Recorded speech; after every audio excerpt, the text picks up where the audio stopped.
let's create a hairstyle together. Before starting, let me straighten my hair with Vega's Lit L1 hair straightening brush. The method is really easy. You just need to brush your hair for a frizz-free detangled hair. Can you see the difference?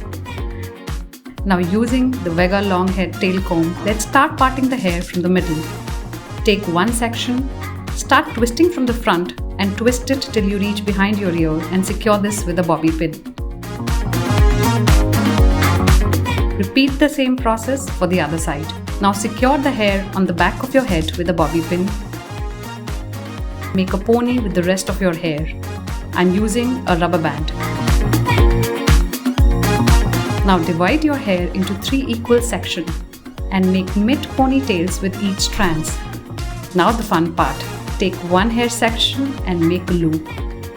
And pull the ponytail through the loop and create a twisted ponytail. Repeat with the other 2 as well. Now tie all 3 twisted ponies together and make a normal braid with the rest of the hair and secure your hair with a rubber band. Now roll your hair inwards in such a way that it becomes a hair bun. Now to secure the bun, I'll be using U-pins.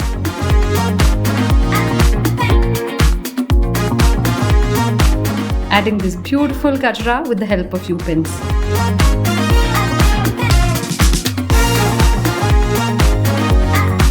Every wedding look is incomplete without a bindi. And it's done. Hope you all like this.